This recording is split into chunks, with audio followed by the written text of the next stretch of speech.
oportunidade de conversar com vocês aqui. Maravilha. Obrigado, Alessandro. Nossa última convidada de hoje, a doutora Danusa Rossi, doutora em Biociências e Biotecnologia Aplicadas, à farmácia pela Unesp e Universidade da Califórnia, nos Estados Unidos. A Danusa hoje é responsável pela área de produtos e aplicações da PensaBio, que é uma empresa que oferece produtos e serviços no segmento de Life Sciences. Depois, doutora Danusa, se você quiser explicar um pouquinho melhor, só bem rapidamente, o que seria Life Sciences, acho que é legal. Conta um pouquinho de você e um pouco das suas rotinas aí com a chegada da pandemia.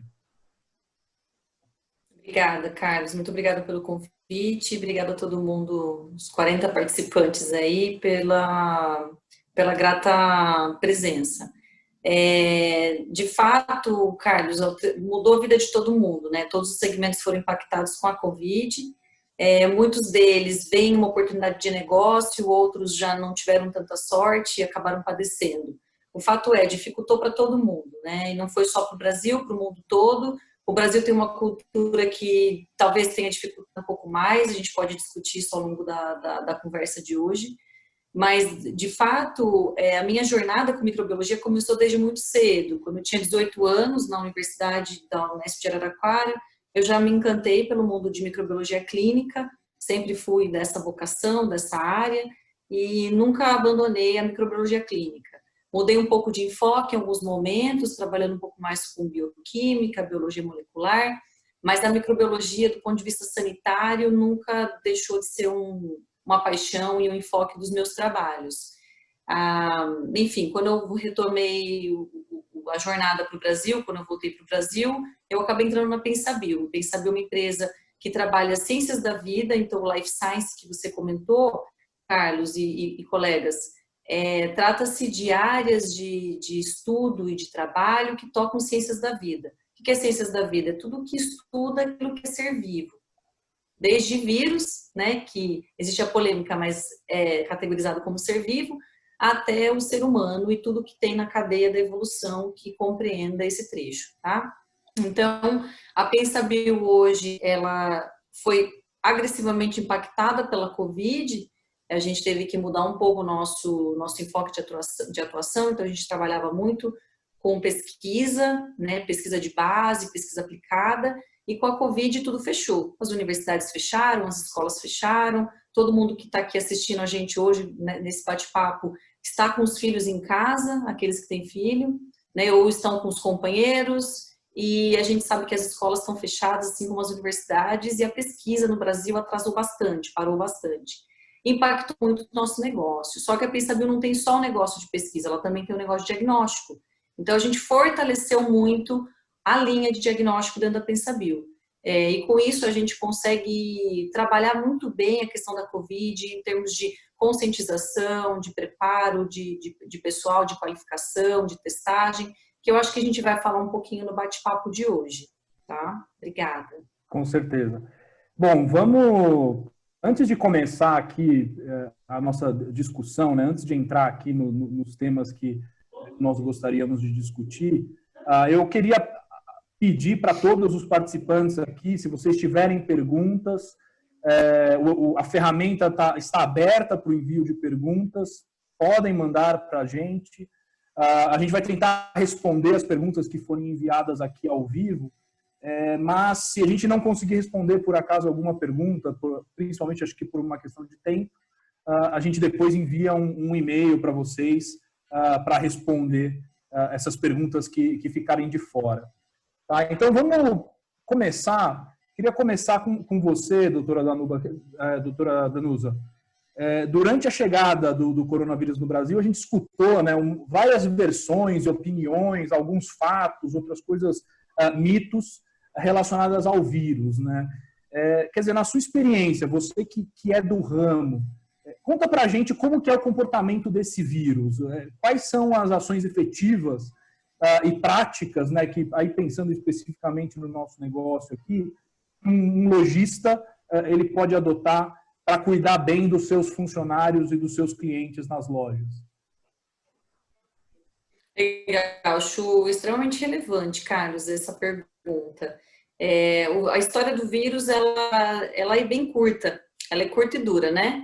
Ela é um vírus que se desenvolveu no final de dezembro em Wuhan, a gente sabe muito bem disso. Ainda é controverso como que ele saiu de Wuhan e alcançou, intercontinentalmente falando, proporções, mas ele chegou no Brasil efetivamente, o que se tem descrito hoje, no dia 25 de fevereiro, com um homem que trouxe esse vírus, muito provavelmente da Itália. A gente sabe disso porque a gente conseguiu, felizmente, sequenciar o vírus contido na amostra desse indivíduo e comparando com as sequências já realizadas em outros países, a gente conseguiu constatar sim, que esse homem trouxe da região do norte de Lombardia, da Itália, para o Brasil. Depois disso, vários outros casos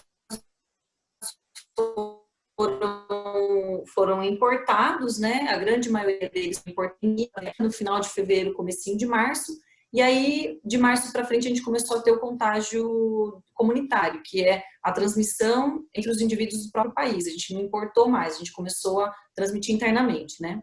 E aí as coisas começaram a agravar no Brasil e começou a chamar a atenção dos agentes de saúde. Todos eles, desde a alta gestão até os operadores em massa, que são os assistentes e enfermeiros, tá? Aí você pergunta, cara, como é que funciona, por que esse vírus é tão transmissível, né, comparado com outros vírus? De fato, ele tem uma taxa de transmissibilidade extremamente alta comparado com outros vírus que têm o mesmo tipo de sintomatologia, ou seja, que também causam coriza, tosse, falta de ar, e também mais alto do que outros coronavírus, tá? Então, essa é uma variante nova do coronavírus, a gente chama de novo 2019 ou SARS-CoV-2, existem duas nomenclaturas possíveis para esse vírus, e ele, de fato, é mais transmissível que os outros. Por que ele é mais transmissível que os outros? Porque ele tem uma fortíssima afinidade por regiões, né, por receptores que a gente tem nas vias aéreas superiores. Quem são as vias aéreas superiores? Da ponta do meu nariz até a garganta.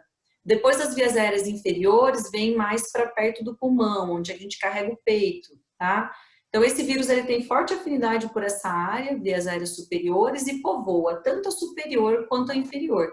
Isso faz com que o vírus seja facilmente transmitido entre pessoas, através de quê? De gotículas de partículas de saliva, né? De gotículas de saliva que a gente emite constantemente enquanto a gente fala e também enquanto a gente respira.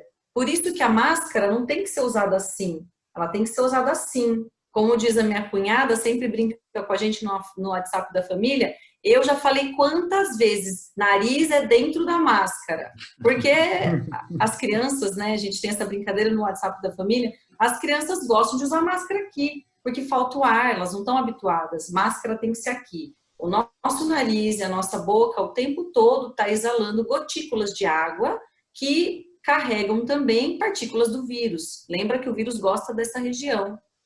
Portanto, é um vírus com alta proliferação, tem alta afinidade e ele é transmitido pela saliva, por gotículas de água que a gente elimina constantemente. Se a gente está falando e está soltando gotículas com vírus, esses vírus podem estar em absolutamente qualquer lugar. E aí eu encaixo a resposta à sua segunda pergunta conectada, que é, cara, como é que os lojistas vão fazer para se proteger, para proteger os seus colaboradores e especialmente seus clientes? Tomando cuidado com tudo que pode conter saliva. Não estou falando de cuspe e catarro, estou falando de partículas invisíveis, tá? Bioaerossóis, que a gente chama do ponto de vista sanitário. Bioaerossóis é tudo que a gente exala, tá? Partículas invisíveis que contêm o vírus. O que pode conter, do ponto de vista prático, essas partículas invisíveis? Tudo, absolutamente tudo. Por isso que a máscara é um mote tão importante contra a Covid. Usando aqui, como diz a minha cunhada, nariz é dentro da máscara, tá? Então, tudo que a gente põe a mão, a gente tem o hábito, né? Eu não consigo falar se minha mão estiver travada. Então, a gente tem o hábito da mão na boca, da mão nos outros e da mão nas superfícies dos objetos. Então, tudo é um potencial objeto contaminado. O mouse do meu computador, o plug de ouvido, o meu teclado, a maçaneta da minha porta, agora no ambiente de trabalho, né? O balcão onde eu atendo o cliente, a maçaneta da porta de vidro que o cliente tem que pôr a mão para abrir, enfim, tudo que o cliente toca e o cliente se aproxima até 1,5 metro pode estar infectado com partículas de saliva que carregam o vírus, tá? Então, o cuidado máximo aqui, é claro que a gente vai descortinar alguns outros critérios, diretrizes e comportamentos durante esse bate-papo, mas a premissa é: tudo o que pode conter partícula de saliva é um potencial risco para os lojistas. E nesse ponto vocês têm que estar preocupados com tudo do ponto de vista de máscara e mãos, tá? Por isso que o segundo grande mote da Covid é o quê? Lavar as mãos e usar álcool gel. Mãos limpas. Certo? Não é à toa. Legal. Exatamente. Mãos limpas e álcool gel. Tá joia. Obrigado, doutora. Vou passar para o Otávio. Né, acho que um dos grandes desafios, né, quando a gente pensa nessa questão da Covid e agora da retomada das operações do varejo, é tentar passar para os clientes que virão até as lojas segurança, né, para que eles possam vir, ser atendidos e voltar sempre nas lojas dos nossos parceiros, né? Na sua visão, Otávio, quais devem ser as prioridades dos lojistas para conseguir transmitir para os clientes essa sensação de segurança? Eu acho que, para mim, assim, é fundamental o treinamento da equipe. Quer dizer, assim, uma coisa, e o treinamento das coisas simples, super bem feitas. Então, uso de máscara, como ela fala, tem que ser no nariz, eu vejo mais no queixo, até do pessoal usando. O pessoal usa máscara no queixo, não é no queixo, é no nariz, né?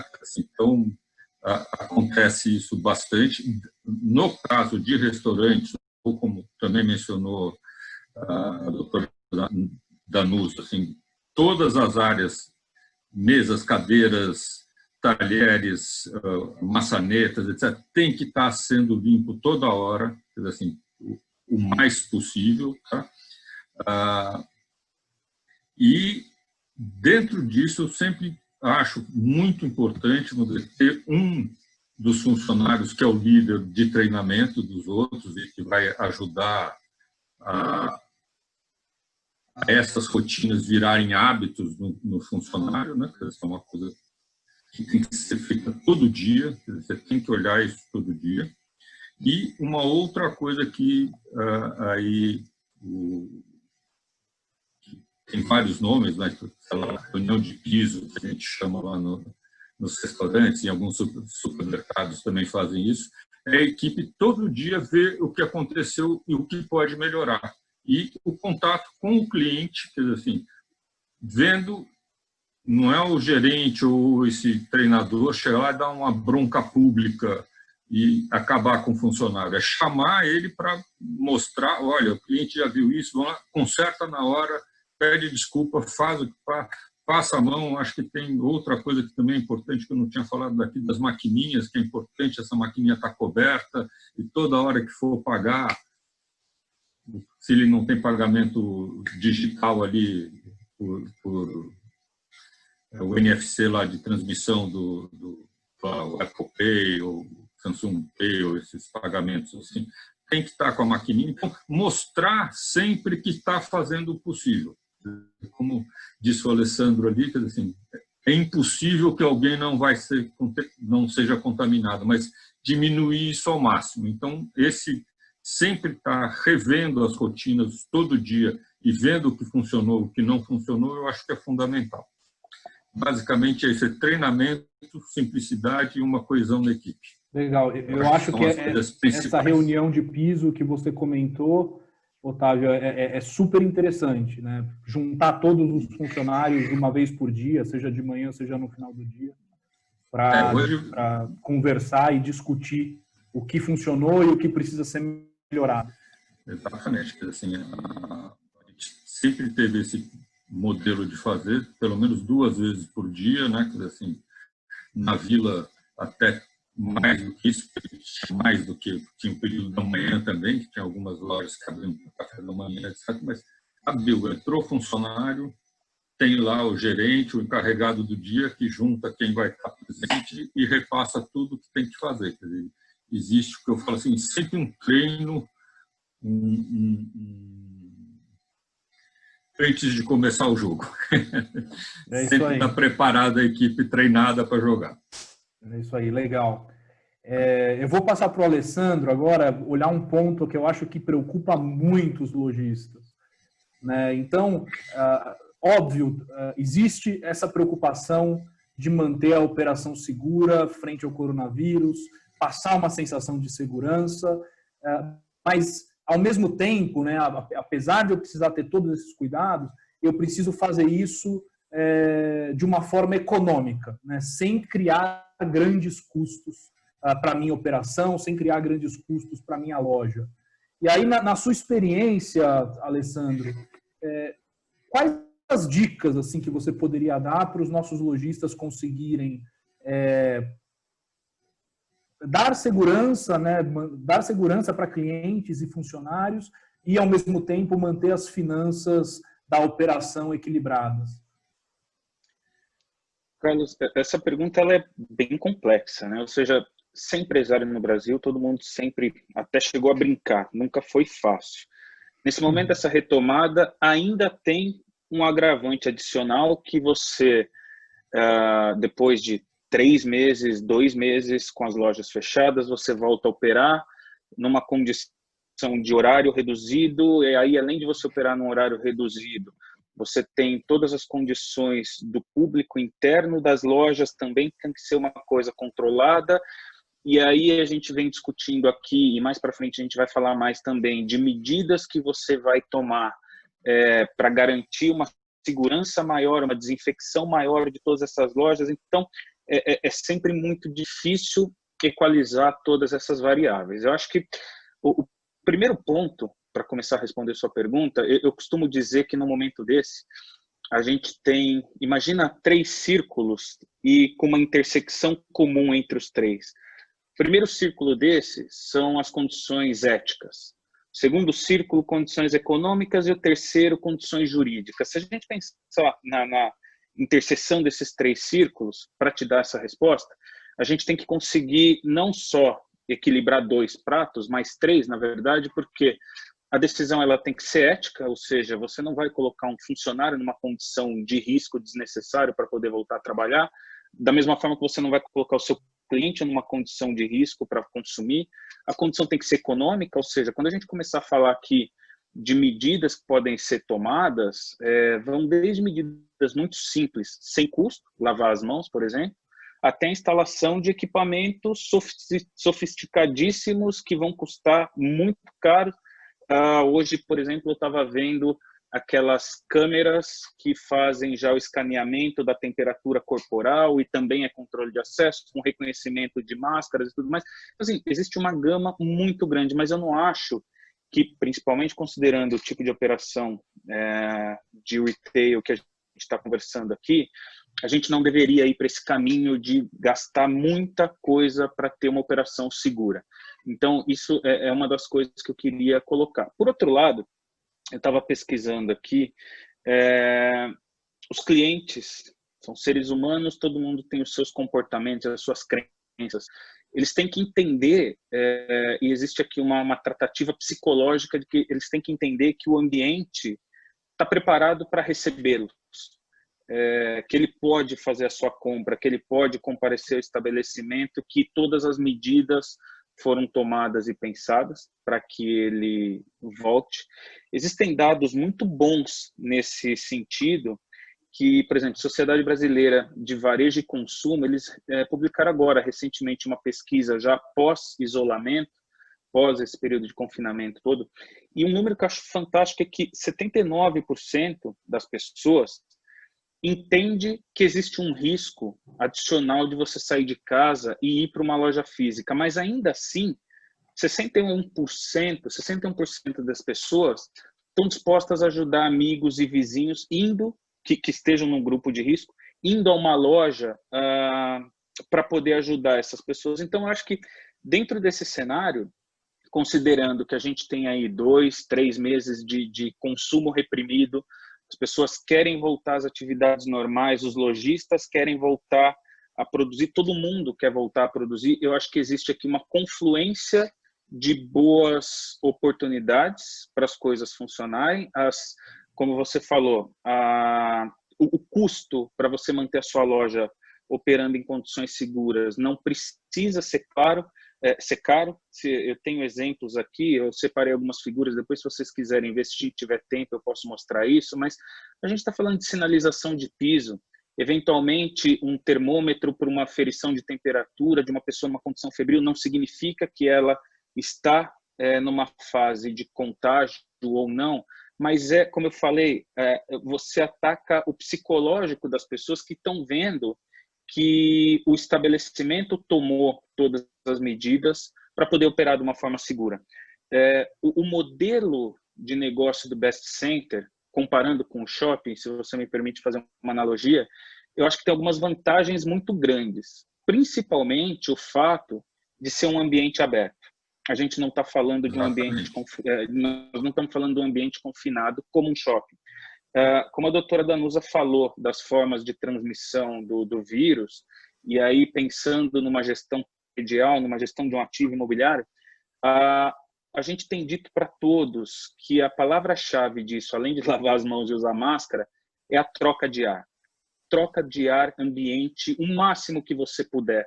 Então, isso significa que no ambiente de vocês, tendo essa amplidão de espaços, e conseguindo criar condições, inclusive para os próprios operadores terem esse benefício nas suas lojas, eu acho que a condição econômica começa a melhorar. O ambiente é seguro, as pessoas querem voltar a consumir e existem condições para isso. Por outro lado, existe aqui uma necessidade, eu estava pensando nisso, né? Ao mesmo tempo que você tem todas as vantagens de estar num espaço aberto, com toda essa troca de ar, você consegue um isolamento maior, um distanciamento social maior entre as pessoas, você também tem alguns desafios adicionais. Se a gente fala de um ambiente fechado, seja um condomínio, seja um shopping ou o que quer que seja, é mais fácil você estipular regras, é mais fácil você criar um controle de entrada e de saída. Hoje eu estava ouvindo uma pessoa de shopping falar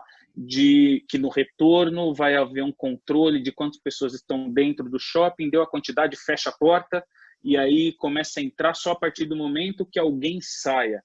Isso é mais difícil fazer no modelo de negócio do Best Center. Mas, por outro lado, eu acho que com todos os lojistas trabalhando em prol dessa segurança, as coisas vão funcionar. E um outro dado que a gente tem, como eu falei no começo, né?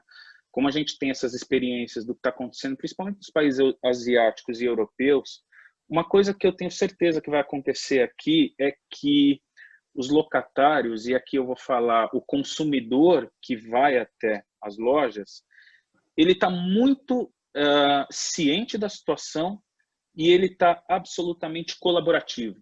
Então, isso a gente tem visto na Ásia, tem visto na Europa, e certamente aqui no Brasil isso vai acontecer. Ou seja, eu duvido que as pessoas vão se recusar a cumprir as medidas estabelecidas em prol da segurança de todos. Então, com esse cenário todo desenhado, eu acho que a gente consegue, ainda que o lojista não vai partir agora nessa situação já de uma operação extremamente rentável como era num pré-pandemia, eu acho que pelo menos chegar numa condição de equilíbrio pode ser possível, sim, com tudo isso que eu considero importante para essa volta nesse momento.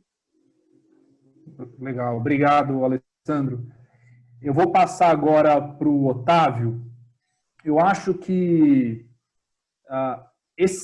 toda essa pandemia, todo esse momento de pandemia, ele foi carregado de incerteza.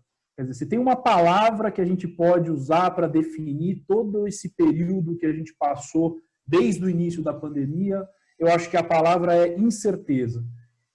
E então, assim, olhando do ponto de vista do lojista, né, o lojista ele teve a notícia da quarentena, depois tinha uma previsão de reabertura em 15 dias, depois não é mais 15 dias, virou 20, depois virou 30.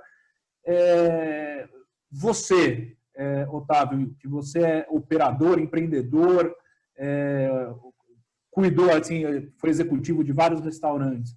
Como que o nosso lojista deve fazer, pelo menos aqueles que tiveram a sua operação de alguma forma afetada pela pandemia, o que nosso lojista deve fazer para estar pronto, né? Se amanhã vier uma notícia ou vier um aviso dizendo, olha, você pode, depois de amanhã, abrir sua operação. Como que a gente deve fazer para ficar pronto e conseguir reagir de forma rápida a essa notícia? É uma coisa que até vamos dizer, famoso de brasileiro que não gosta muito de planejar, mas tinha um general americano da Segunda Guerra Mundial, Eisenhower, né, que fala que planejamento não funciona, mas planejamento é fundamental. Assim, você tem que planejar, fazer, assim, e o que eu daria de sugestão? Planeje a abertura para ser uma coisa mais enxuta, revisa o seu cardápio, ou caso de uma loja de roupa ou uma pet store, é aquilo que comentou lá.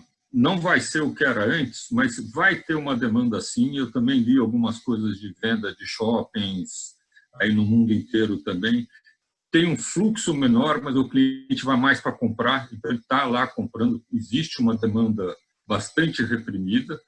Então, vamos dizer assim, tem muita coisa realmente que ele, tendo o mínimo básico, o time dele já treinado, ele consegue abrir rapidamente a operação dele. Assim, talvez não sirva o cardápio inteiro, talvez não tenha todos os produtos que a loja tinha antes, mas ele vai conseguir atender o cliente.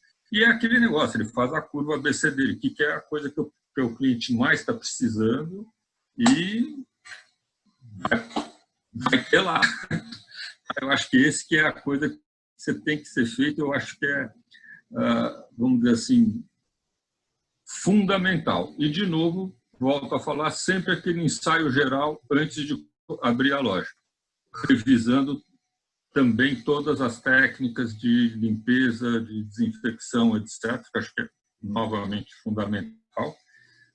E uma das coisas que o Alessandro falou, que eu diria que também é muito interessante no modelo Best Center e o modelo Butantan, quer dizer, na parte de sinalização de um shopping ou de um prédio, como ele tem, AAA, etc.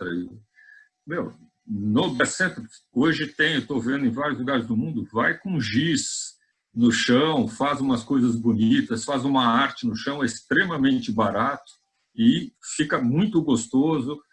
A segurança não precisa, não dá para comprar um reconhecimento facial, como ele comentou, com medição de temperatura, mas tem o carinha ali com a máscara fazendo a medição do dedo ali no contador, entrou, saiu, o pessoal se comunica por rádio, saiu tanto, saiu isso aqui, então pode entrar tanto, dá para funcionar. Eu acho, também estou com o Alessandro aí, o pessoal está muito colaborativo, eu vi coisas assim, até indo para Paraty, eu tenho um sítio lá, um mercadinho pequenininho, perto de Cunha, a menina fazendo fila na porta que não podia entrar mais que 5, e todo mundo esperando fora, sabe? Assim, e máscara, se não tem máscara, vai pôr.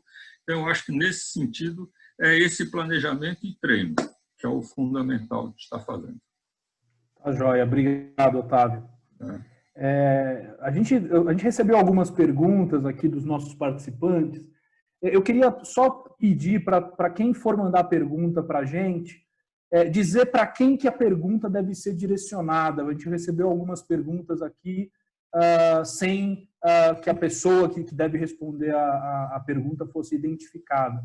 Eu vou passar aqui rapidamente para algumas perguntas, né, de participantes, e aí eu vou pedir para os nossos convidados tentarem responder de forma rápida para a gente poder responder o máximo de perguntas aqui possível. Tá? Então, eu vou começar pela doutora Danusa. tem aqui primeiro um elogio.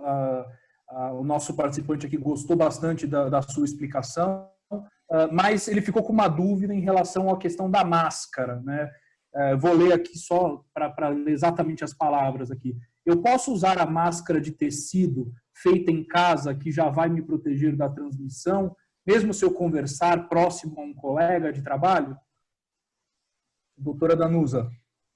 Sim, a máscara de tecido feita em casa, ela é tão eficiente quanto a máscara comprada na farmácia, tá? Desde que lavada, lembrando que a gente prepara essa máscara em casa, eu não sei se eu estou infectada, se eu não faço higienização da máscara e eu vou para a rua, eu estou levando a máscara infectada para a rua e vou encostar nas coisas e nas pessoas, levando infecção, portanto, contágio em cadeia começa. Então, preparo a máscara em casa, higienizo, lavo essa máscara, água e sabão, gente, higienização para Covid, água e sabão. Ótimo, botei a máscara, fui para a rua. Eu posso interagir com qualquer pessoa de máscara, assim, certo? Do jeito certo de usar a máscara, não tocando na máscara, porque aí minha mão pode estar infectada com as coisas que eu interajo no ambiente, mas eu não devo me aproximar de pessoas fora do meu convívio domiciliar, menos do que 1 metro, 1,5 metro de distância. Então, falar com o meu colega, com o meu amigo de trabalho, entre os funcionários da empresa, tem que sim ter um critério de distanciamento mesmo usando a máscara, tá? Porque, lembrando, vamos lá, a máscara ela vai reter o quê? Só as partículas de ar, de água que eu estou exalando. Ela não vai reter necessariamente o vírus. A única máscara que retém o vírus, a partícula viral, é a N95. Uma máscara extremamente cara. Vocês não devem usar essa máscara no dia a dia, porque senão a gente vai colapsar o sistema de saúde. Tá? Não tem máscara para todo mundo desse tipo e não é necessário. Essa máscara é somente para um ambiente de alto risco de contágio, um hospital, um ambiente clínico. Vocês, no geral, a galera do combate, né, do dia a dia, máscara de pano feita em casa ou de TNT comprada na farmácia, usada da maneira certa e ainda mantendo o distanciamento de 1 metro no mínimo de distância dos colegas. Tá, tá joia. Obrigado, doutora. A gente tem mais uma pergunta, a pergunta para o Alessandro agora, falando especificamente aqui dos funcionários, né, dos funcionários das lojas. Como garantir a segurança dos funcionários? Essa pergunta é fantástica, Carlos, porque a gente fica discutindo muito os clientes, os consumidores, e muitas vezes a gente esquece dos nossos funcionários, das nossas equipes. Eu vou responder da seguinte forma. Primeira coisa, identificar quem pode voltar ao trabalho nesse momento e quem não pode. Então, falando da nossa empresa, por exemplo, a gente fez uma pesquisa com todos os nossos funcionários, separando cada um, classificando em 4 grupos diferentes, quem é grupo de risco, quem tem alguma condição que não se sente confortável em voltar ao trabalho nesse momento, quem mora com uma pessoa que seja grupo de risco. Então, você organiza isso, entende o seu quadro, e tenta colocar, considerando mais uma vez, lembrando que a gente vai voltar a operar agora, a partir de hoje, na verdade, com horário reduzido, com um público menor dentro da loja, então, eventualmente, o lojista não precisa da sua equipe integral, você consegue fazer um rodízio da sua equipe e primeiro garantir que quem volta a trabalhar nesse momento é quem possa voltar a trabalhar. Essa é a primeira coisa. Segunda coisa, eu acho que o lojista tem uma responsabilidade enorme com a sua equipe, mas não só com a sua equipe, com a família da sua equipe também. Porque não adianta você ter certeza que o seu funcionário naquele momento está bem, mas a hora que ele vai para casa, ele convive com outras pessoas que não estão. Então, hoje ele está bem, no dia seguinte ele volta para trabalhar e já não está mais bem. Então, o nosso RH, por exemplo, tem feito contato com as famílias, com os nossos funcionários, identificando condição de saúde, se ele apresentou algum sintoma, se não apresentou, sempre colocando em quarentena preventiva ou quem está com algum sintoma ou com quem esteve em contato com alguém que teve sintoma. Então, isso também é muito bom para o lojista. Se eu puder dar uma dica, se você dividir, por exemplo, 2 equipes, uma trabalha, por exemplo, um dia ou uma semana, tanto faz, vale a pena pensar nisso. Se uma pessoa dessa equipe, eventualmente, tiver sido contaminada, você tem uma segunda equipe de backup, que você pode colocar para operar a sua loja. Você não tem o risco de toda a sua equipe ter sido contaminada e ter que entrar numa quarentena. dimensionar uma quantidade de máscaras adequadas. Então, para a nossa equipe, por exemplo, a gente dimensionou 8 máscaras de tecido para cada um. Por que 8 máscaras? Porque a gente fez uma conta em que 8 horas de trabalho, a pessoa usa uma máscara a cada 2 horas, então a gente forneceu um kit com 8 máscaras, porque ele usa 4 máscaras num dia, vai embora, lava essas máscaras, faz toda a desinfecção, no outro dia ele deixa essas máscaras secando e usa as que ele lavou no dia anterior. Aferição constante de temperatura, uma coisa importantíssima, quem trabalha de uniforme, e isso a gente tem conversado muito com os fornecedores de todas as operações, porque o pessoal de limpeza, de manutenção, de segurança, eles trabalham de uniforme. E é importante a gente fazer agora um acréscimo, incremento da quantidade de uniformes por pessoa, porque ele tem que trocar de uniforme todos os dias. Ele não pode mais usar o mesmo uniforme, ainda que seja um blazer ou uma calça, uma camisa, 2, 3 dias para depois ele trocar isso. Não, ele tem que trocar todos os dias. E aí, para a última parte da resposta, treinamento. O Otávio falou muito de treinamento, mas é importantíssimo que cada lojista consiga fornecer um treinamento para o seu funcionário sobre todos os aspectos. Desde como higienizar a máscara, como a doutora Danusa estava falando, mas até como usar, vestir a máscara, como descartar a máscara, a roupa, todos esses procedimentos do dia a dia, é importantíssimo ter certeza que todo mundo está pronto para fazer da forma correta. Legal, muito obrigado, Alessandro. Vou fazer uma pergunta aqui, uma última pergunta. Desculpa, Carlos, eu posso fazer um comentário adicional Por favor, a essa doutora. resposta do Alessandro? Por favor. Eu acho que do ponto de vista da preocupação com os funcionários dos colaboradores, né, de todos nós, porque nós todos estamos em ambiente comercial, empresarial, eu acho muito relevante também a gente fazer uma anamnese junto com a avaliação de risco, né, que o Alessandro comentou perfeitamente bem. Eu acho interessante também avaliar a situação domiciliar desses colaboradores. Afinal de contas, eles tiveram aí 3 meses de contato muito íntimo, domiciliarmente falando. E dentro de casa a gente sabe como é que é. Não dá para manter máscara, não dá para manter lavagem de mãos o tempo inteiro. A gente se toca, a gente divide a mesma toalha de banho, de rosto, etc. Então, é importante também fazer uma investigação. Como é que está a circunstância familiar? Com quem você conviveu? Quais são essas pessoas? Existiu algum tipo de risco de infecção? Ou existiu algum teste positivo? Eu falo isso porque eu, infelizmente, tive recentemente um caso desse na minha equipe e eu mudei totalmente a minha conduta, né? Eu ia fazer testagem dos funcionários e minha funcionária ligou no domingo à noite dizendo: meu pai está passando muito mal. Eu a orientei a levá-lo para o pronto atendimento, fizeram o teste de Covid de sorologia nele, deu positivo, na segunda-feira de manhã. Então, tive que mudar a estratégia de atendimento, de testagem dos funcionários por conta desse caso. Ela convive com o pai dentro de casa, a possibilidade dela contrair é muito grande, né, na circunstância que ela convive com o pai ali. Então, eu preciso repensar a maneira de tratamento, então eu vou ter que isolá-la do resto da equipe, mesmo no momento de fazer testagem, e ter uma preocupação, se ela pode desenvolver a doença, qual que é a condição de saúde que ela está, enfim, só essa preocupação extra aí de como que vive o meu funcionário dentro de casa, né? Porque ele está lá exposto. Ele não vai se expor aqui no meu ambiente de trabalho porque eu vou cuidar dele, mas em casa, como é que tá? É importante carregar isso para dentro de casa, que a gente sabe como é que é a permissividade sanitária que existe domiciliarmente falando. Tá? Legal. Só uma coisinha também para juntar os dois. Eu acho que uma das coisas que a gente tem feito nos restaurantes lá é pôr um aviso sonoro de 2 em 2 horas para o pessoal trocar a máscara. Também é uma coisa baratinha.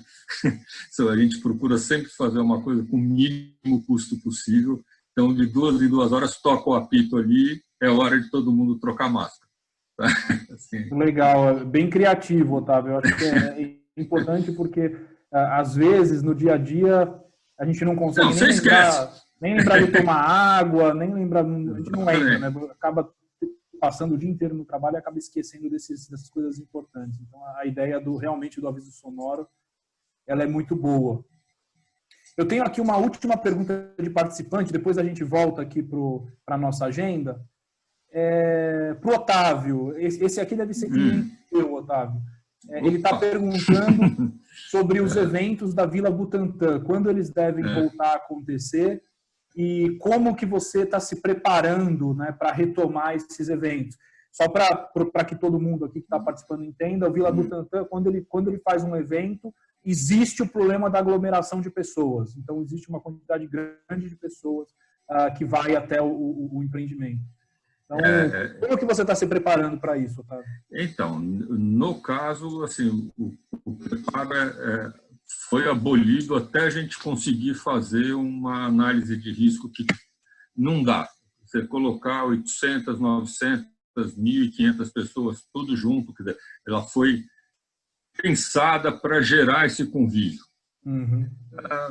Como eu falei, se você não tem 1 metro com máscara ou sem máscara, o pessoal cantando, dançando, não vai funcionar. Então, no momento, infelizmente, os shows vão, por enquanto, em suspenso. Esperar. Infelizmente, para tristeza do nosso participante que fez a pergunta, eu acho. De todos nós. É uma coisa muito gostosa, mas, infelizmente, não, a nossa análise de risco não permite ainda pensar numa coisa dessa.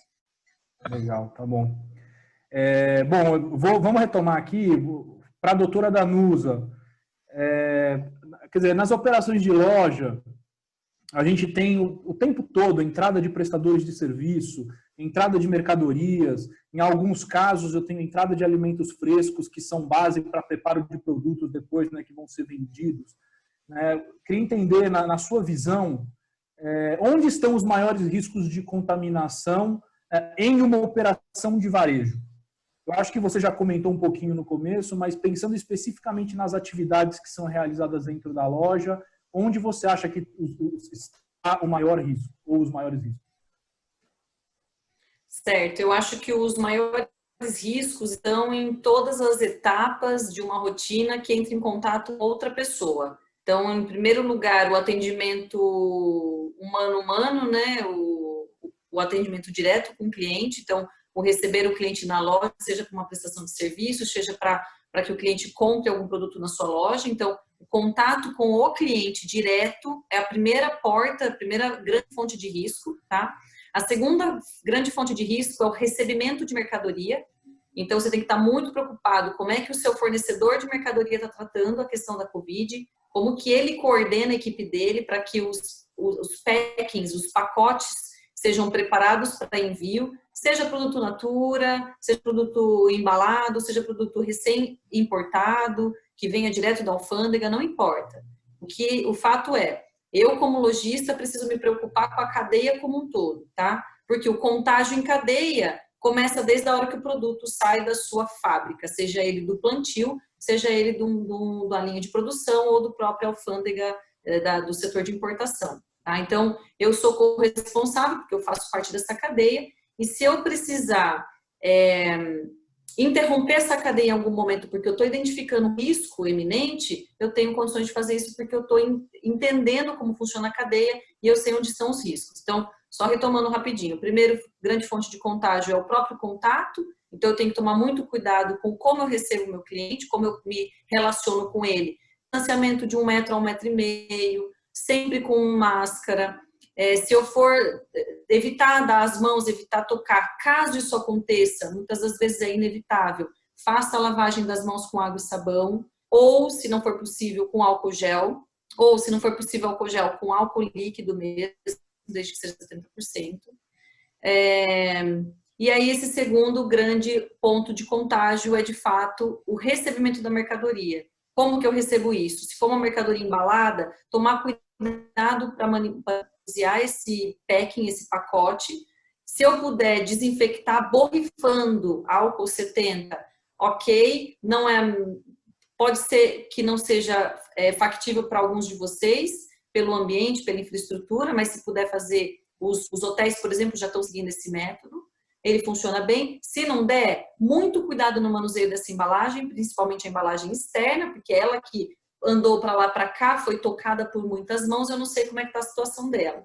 Então, cuidado no manuseio, sempre que finalizar o manuseio de uma caixa, ou de embalagem, ou de um recebimento, higieniza as mãos antes de fazer qualquer outra coisa, antes de tocar na própria roupa, antes de cumprimentar o colega, ou antes até mesmo de abrir um cliente, tá? E aí é um apelo que eu faço como consumidor agora, que os lojistas tenham preocupação e corresponsabilidade sobre a cadeia de fornecimento como um todo, tá? Para que vocês identifiquem como que os outros que vêm antes de vocês estão tratando a mercadoria do ponto de vista da contaminação, tá, pessoal? Não estou nem dizendo a questão aqui socioeconômica, responsabilidade social, essas coisas, mas do ponto de vista sanitário, para que a gente combata a Covid, é importante que vocês sejam corresponsáveis pela composição dessa cadeia como um todo e não sejam vetores do contágio em cadeia. Tá ótimo. Eu vou fazer um gancho muito rápido aqui, doutora, porque chegou uma pergunta, você comentou, né, sobre o álcool 70 para utilizar na limpeza e esterilização de áreas e das mercadorias, né, que são recebidas. A gente recebeu uma pergunta de um participante que está dizendo que está com dificuldade de encontrar o álcool 70. Existe alguma outra alternativa, algum outro produto que pode ser usado para essa limpeza, para essa esterilização? Uhum. O álcool que, eu vou dizer esteriliza, mas o álcool que combate a Covid, que combate o vírus, ele na verdade é de 60 a 72 graus, por cento, desculpa, que é a notificação de grau, mais ou menos igual a porcentagem. Então, de 60 a 72% de álcool já é eficiente no combate. Então, não funciona aquele álcool 46 graus, sabe aquele álcool 46 graus GL que a gente encontra no mercado hoje em dia? Não Sim. funciona aquele, tem que ser o álcool líquido mesmo, mas tem que ser o de 96 graus ou 96%, tá? E aí, eu não recomendaria outra solução para ser usada nas mãos, tá? Como desinfecção, a não ser solução de álcool ou álcool gel ou água e sabão. É mais fácil vocês encontrarem água e sabão do que vocês tentarem fazer soluções diluídas de água sanitária ou lisoforme. Esses são agentes mais abrasivos, mais perigoso para criança. Eu não tenho condições de indicar para vocês usarem esses outros agentes químicos que trazem muitos outros efeitos, tá? Quando a gente pensa em uso domiciliar ou então uso dentro dos ambientes de trabalho, tá?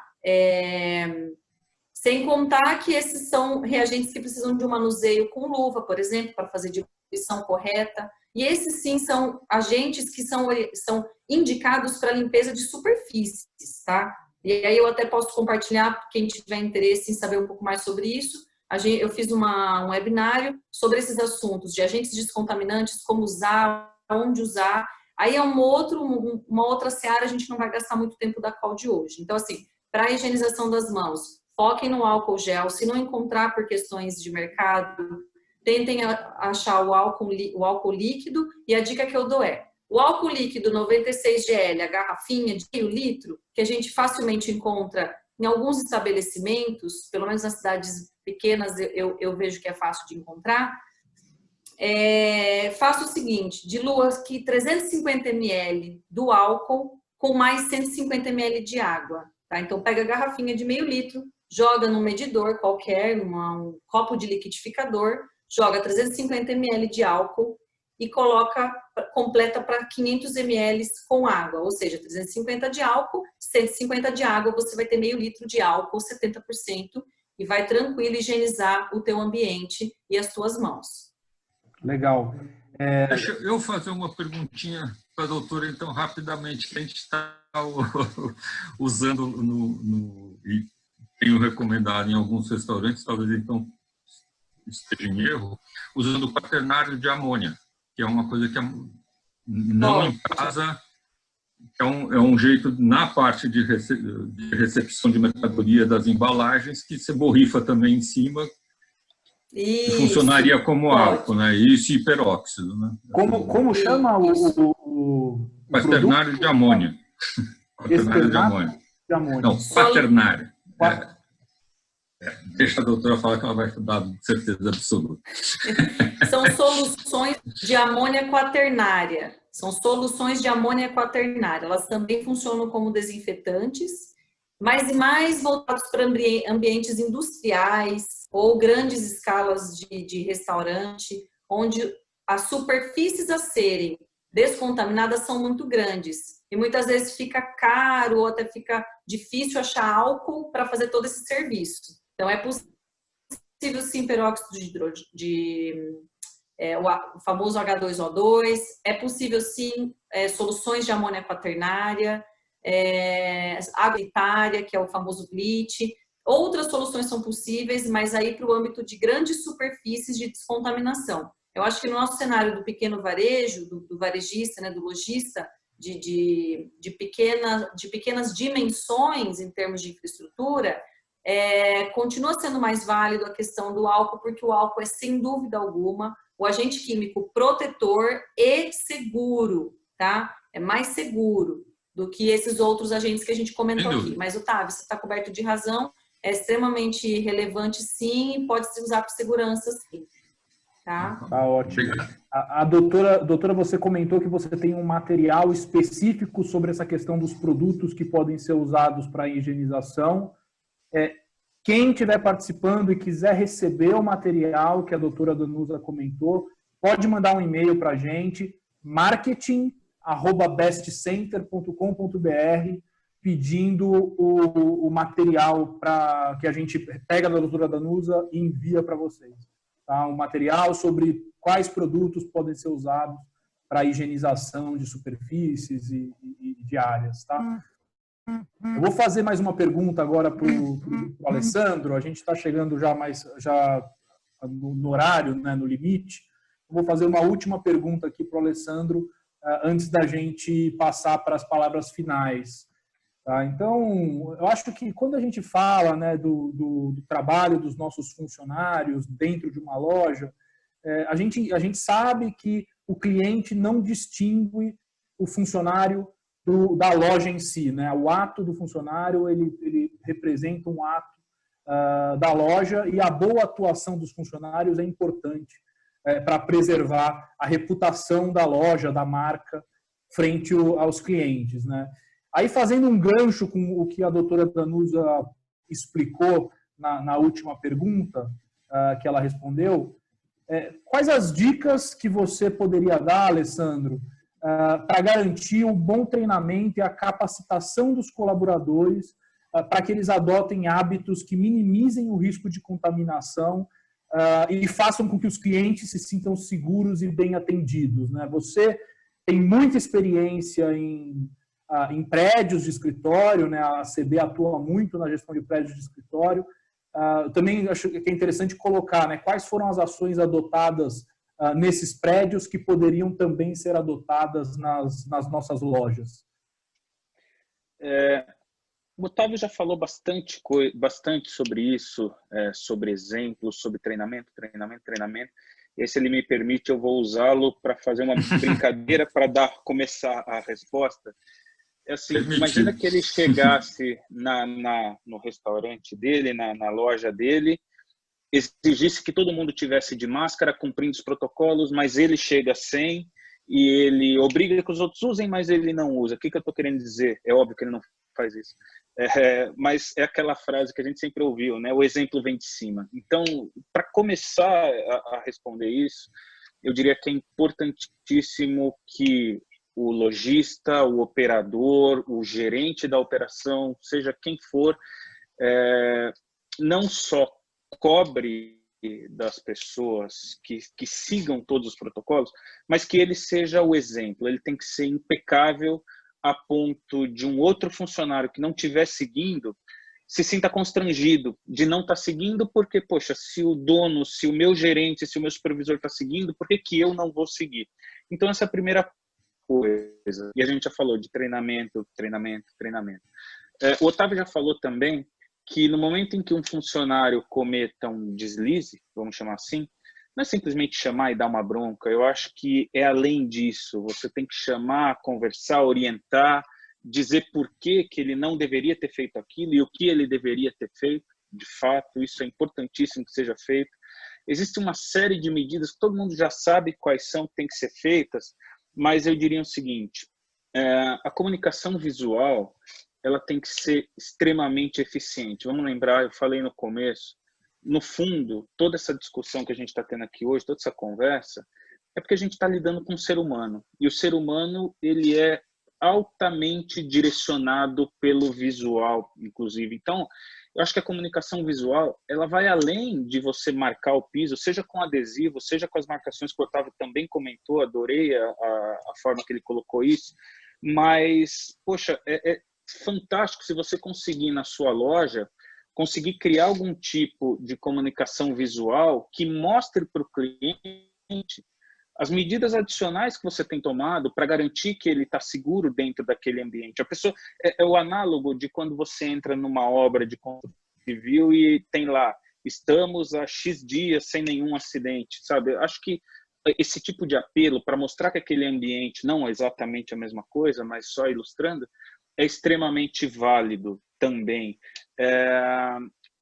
Além do mais, como eu falei, né, comunicação visual, as rotinas de limpeza, a gente já falou muito aqui sobre isso, e como eu falei no começo, a gente vem trabalhando com protocolos que a gente recebe lá de fora, traduz, adapta, incorpora tudo que a Anvisa preconiza, os governos locais, e a gente passa a usar isso, né? Então, as rotinas de limpeza, eu diria que está na cabeça de todo mundo, tem que limpar, tem que limpar, tem que limpar. Mas eu gosto de dizer que a gente tem que dar um passo a mais e a gente não pode esperar que simplesmente os funcionários todos de uma operação eles vão definir qual é o padrão de limpeza, qual é o produto, qual a frequência, qual a periodicidade. Então, eu acho que compete ao lojista estabelecer um protocolo e fazer um treinamento e uma orientação para os funcionários, principalmente para a sua equipe de limpeza, nesse caso, de como você quer que limpa, qual produto, com que frequência. Isso é vital. Não adianta chegar na loja simplesmente falar, tem que limpar um monte de vezes. Isso é muito pouco. A pessoa vai fazer de acordo com a mensagem que ela entendeu. É diferente você montar uma planilha, algo simples que ela possa entender que às 8 horas da manhã ela tem que passar o quaternário de amônia no balcão, que às 8h30 ela tem que... Sabe? É diferente. Eu daria um passo adicional a isso. A gente falou bastante da quantidade de pessoas no ambiente, e aí eu vou fazer um gancho com uma coisa que a gente também já falou. Nós não vamos garantir que não vai haver contaminação, mas também puxando para protocolos, eu acho que todos os lojistas têm que estarem prontos para que, se houver uma contaminação dentro da sua loja, você imediatamente coloque em prática um protocolo de descontaminação da sua loja, para que no dia seguinte você possa abrir a loja tranquilo. Então, a gente tem tratado isso, a gente tem usado um protocolo específico do que fazer caso exista uma contaminação num ambiente de trabalho, num condomínio, numa loja, num imóvel logístico, o que quer que seja. É importantíssimo você ter muito claro o que fazer caso aconteça e não sair correndo depois que tiver acontecido. Isso traz uma segurança para todo mundo também. Uma sinalização efetiva. Da mesma forma que a gente tem feito em prédios, existe uma série de vídeos de shoppings que já foram reabertos. A Abrace divulgou, se não me engano, na semana passada, um vídeo com protocolos de reabertura dos shoppings, com uma sinalização, que eu acho que o análogo disso no ambiente de uma loja é muito legal, você garantir que as pessoas vão trafegar num determinado fluxo que faça sentido, para você não ter um cruzamento de pessoas que em algum gargalo na loja você acabe não respeitando esse isolamento social. É importantíssimo pensar nisso também. Anteparo acrílico no balcão, principalmente o balcão de pagamento, é uma coisa que eu acho extremamente relevante para proteger não só quem está pagando a conta, mas também quem está fazendo esse recebimento. E eu vi, se não me engano, ontem na televisão, que com essa reabertura, uma das coisas que o lojista tem que fazer é prover meios alternativos de pagamento para quem frequenta essa loja. O pagamento eletrônico ele ainda é pouco representativo, se não me engano, representa algo como 3%, se eu não estiver enganado, do volume total de recebimentos, essas ferramentas tipo PicPay, por exemplo. mas eu acho que nesse momento é importantíssimo você pensar em formas de pagamento que não exijam contato entre quem está pagando e quem está recebendo. Se não me engano, outra coisa também é a prova de produto, principalmente vestuário, dentro da loja, isso está restrito também, e eu nem aconselharia fazer isso nesse momento, porque se você vai provar uma roupa numa loja, você não sabe quem provou a roupa antes de você, e o lojista não vai ficar lavando e desinfectando todas as roupas do estoque para elas estarem disponíveis para o próximo que vai usar. Existe uma série de outras soluções, então você tem aquele carpete descontaminante que você pode colocar na entrada da loja para a pessoa passar o pé ali antes de entrar. Existem luzes ultravioleta, germicida, principalmente para lidar com correspondências, esse tipo de coisa é interessante também.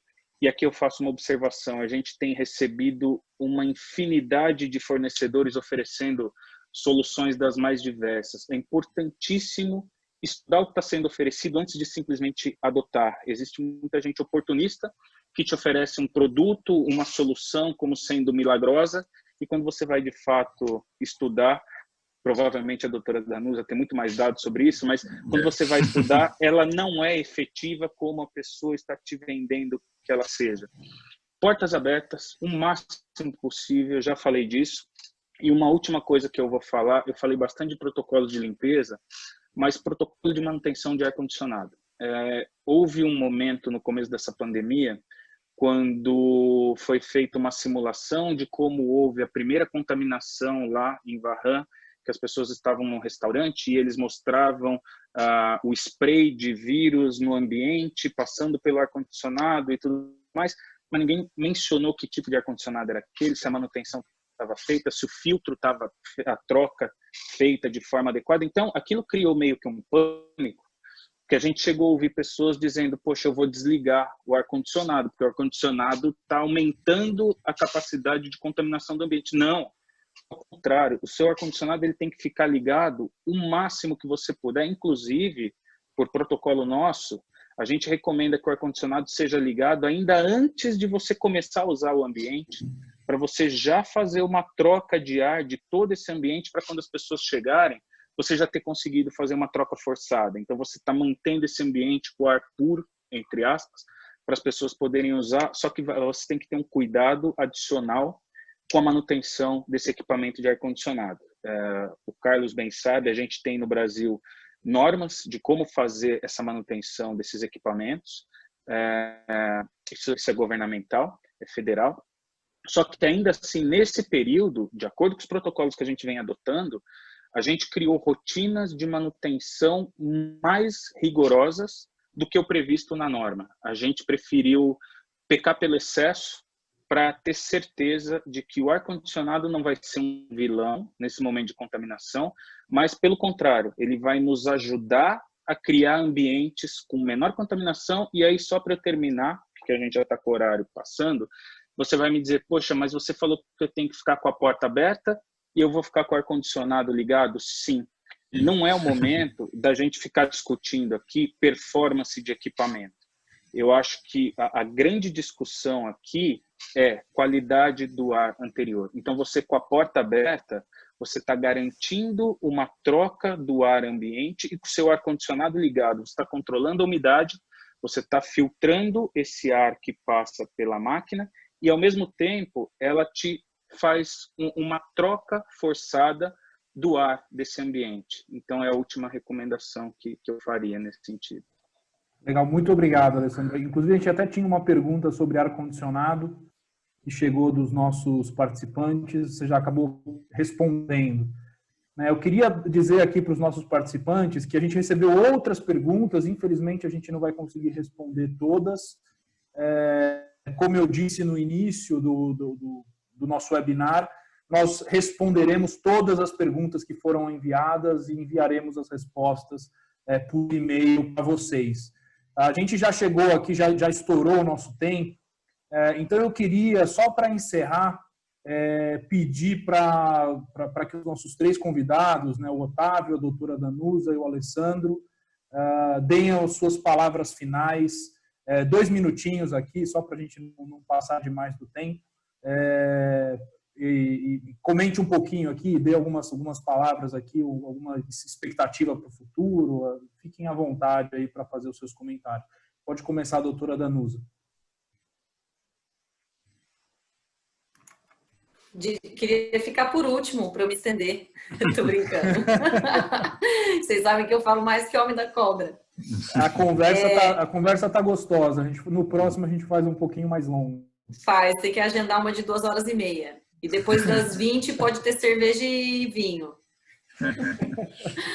Eu vou fazer o seguinte, vou fazer uma provocação para vocês e vou falar um pouco de expectativa.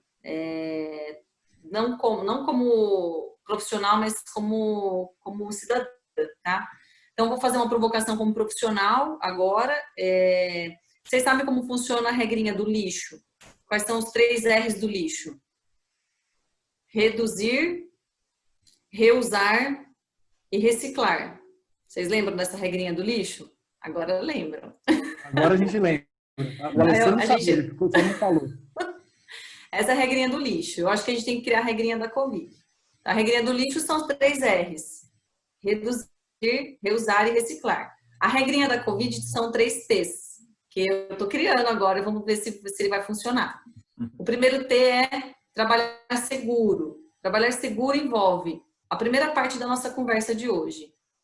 Olhar o seu ambiente, equipar se for preciso colocar shield não nos balcões, se for preciso colocar acessórios com álcool gel, preparar o circuito de fluxo de passagem de clientes, criar protocolos para conduta tanto dos funcionários quanto dos clientes, então manter o ambiente de trabalho seguro. Primeiro T, trabalho seguro.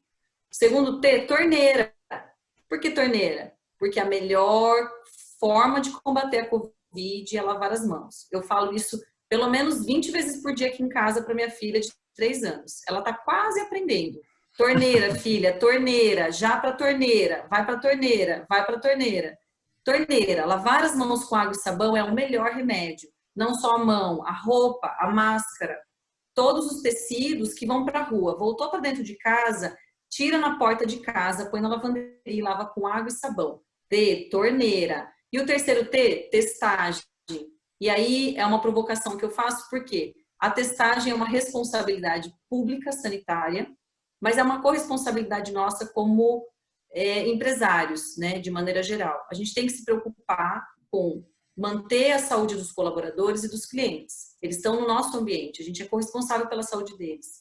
Então, à medida que os sintomas aparecerem, seja num funcionário, seja num cliente que faz uso constante ou que esteve na sua loja, se preocupem com a questão da testagem. A testagem tem várias formas de fazer no Brasil hoje. As mais convencionais são o teste rápido, que avalia se a pessoa criou anticorpos contra a Covid, portanto, existiu contato, existe imunização. E a outra testagem mais clássica, a testagem confirmatória por PCR em tempo real, que essa sim só pode ser realizada nos ambientes laboratoriais. No Fleury, no DASA, no Hermes Pardini, assim por diante, em laboratórios e em hospitais. Tá? Então, se preocupe com a questão da testagem. A Pensabil também tem um webinário de 1 hora e pouca só falando sobre testagem, testes para Covid. Se vocês quiserem, mandem um e-mail para o marketing@bestcenter.com.br que a gente compartilha o conteúdo, tá? Mas testagem é sim uma preocupação, não só como cidadãos, mas uma preocupação especialmente como empresários, tá? Olhem esse material ou estudem um pouco sobre esse conteúdo, vocês vão entender que os 3 R's do lixo estão de igual maneira com os 3 R's da Covid, tá? Agora, do ponto de vista mais como cidadã falando, eu acho que, de todo modo, a Covid vai deixar um legado único para o mundo. A gente nunca viveu uma situação dessa no mundo. Os brasileiros não sabem o que é combater, nunca vivemos uma situação tão agressiva como essa, apesar de termos dengue, zika, chikungunya e todas as outras arboviroses que a gente sempre tem por aí. A gente nunca viveu de maneira tão intensa uma pandemia ou uma epidemia do jeito que a gente está vivendo hoje, tá? Proporções nunca antes vivenciadas. Então, ela vai deixar um legado extremamente importante, muito positivo na minha ótica, tá? As pessoas aprenderam a criar um hábito sanitário diferente do que se tinha antes. eu falo porque as crianças já estão vindo numa geração, né? Eu tenho uma filha de 3 e outros sobrinhos de uma faixa de 0 a 8 anos. Todas as crianças entenderam que usar máscara as protege e protege os outros. Entenderam que torneira é fundamental durante o dia todo, várias vezes por dia. Não vai gastar a mão lavando com água e sabão, tá? Então, é uma cultura, o cuidado, vou ficar em casa se eu tiver uma febre, uma tosse, para proteger os outros. Então, eu acho que o legado sanitário que a pandemia deixa para a gente... Está cortando um pouco, mas o legado sanitário que a pandemia deixa para a gente é incrivelmente vantajoso e único no Brasil. E o legado científico que o mundo vai deixar, melhor dizendo, o legado que os cientistas vão deixar para o mundo é também incrível e sem precedentes e maravilhoso, que é o desenvolvimento de métodos de detecção de doença, o desenvolvimento de medicamentos, o desenvolvimento de vacinas. Tá? Teve uma pergunta que, felizmente, a gente não vai conseguir responder, mas, de todo modo, o legado que toda aplicação científica está trazendo para combate à Covid é incrível e positivíssimo. Tá? Então, a gente vai, sim, enfrentar uma nova era pós-Covid, um novo normal, com grandes ganhos mesmo. E eu tenho grande confiança de que a vacina vai chegar ainda no final desse ano, tá? Existem vários processos em andamento, em testagem, não só em mamíferos, né, em animais, como já começaram testagem em humanos, inclusive fase 3 de teste, que é uma fase muito já na ponta. Então, a gente vai ter, sim, espero que no final desse ano, vacinação, pelo menos para uma boa parte do mundo. Né? É difícil falar em vacinação para o mundo todo, mas pelo menos uma boa parte. E espero que vocês tenham curtido o bate-papo de hoje. Carlos, a próxima tem que ser de 2h30, não vai ter jeito. A gente vai ter que marcar uma de 2 horas mesmo. Eu acho, realmente, doutora, concordo com você e tudo isso aconteceu muito rápido. Né? A Covid chegou muito rápido e essa resposta dos cientistas em criar testes, criar remédios, criar vacinas está acontecendo muito rápido também, o que é muito bom para a gente. Alessandro, se quiser dar suas palavras finais, por favor. Doutora, também não fiquei por último, mas na próxima a gente sorteia. Parabéns, Otávio. Brincadeira. Bom, primeiro, eu espero que tenha conseguido ajudar e trazer algum tipo de informação que possa ser útil para esse retorno das atividades de vocês, que está começando a partir de hoje. É uma coisa de muita responsabilidade. Eu estava pensando aqui, eu estou aqui hoje representando uma empresa que tem mais ou menos 300 funcionários na área de administração de imóveis. A gente fez uma conta recente e nos empreendimentos que a gente administra, entre população fixa e população variável, a gente lida com um fluxo diário aí de 300, 350 mil pessoas.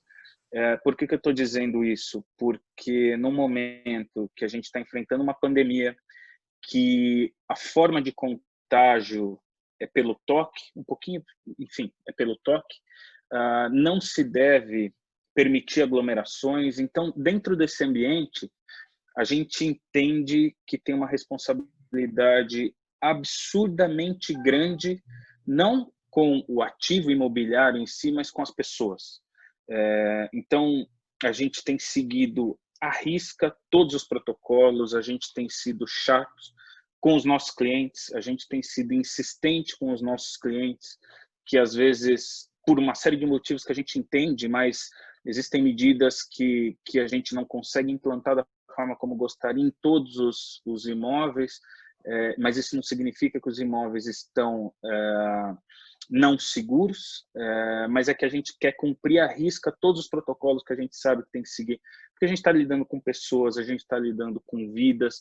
Muito se fala de uma segunda onda de contaminação, então eu acho que no segmento de vocês, considerando que a partir de hoje está tendo essa abertura, a responsabilidade do lojista é enorme. Da mesma forma que eu falei que a gente tem essa responsabilidade com as pessoas que frequentam os ambientes que estão sob a nossa gestão, o lojista, a partir de hoje, ele tem um papel vital em adotar todas as medidas que a consciência manda adotar, porque a gente não pode esquecer que, com essa abertura que está acontecendo a partir de hoje, se a gente perder o controle em números de novos casos, novas contaminações, número de mortes, infelizmente a gente tem que falar disso, a gente corre o risco de jogar por água abaixo todos esses, sei lá, 2 meses e meio que a gente está no isolamento não tão sério assim, mas a gente vai regredir, vai fechar de novo e vão começar todas as discussões novamente. Então, o que eu queria dizer como mensagem final é: a gente tem que ter em mente que a gente está correndo uma maratona. Não é uma corrida de 100 metros, que quem sai correndo primeiro vai ganhar. Eu acho que é um momento que a pessoa mais consciente, a pessoa melhor preparada do ponto de vista psicológico, vai chegar bem no fim. E aí eu faço um gancho com o que a doutora falou. A gente tem que ser otimista porque bons legados vão ficar. A gente só tem que ter a consciência de passar bem por esse momento, de se manter saudável e de manter a nossa família saudável. Obrigado mais uma vez. Obrigado, Alessandro. E para encerrar, Otávio, por favor, palavras finais. Acho que você está no mudo, Otávio.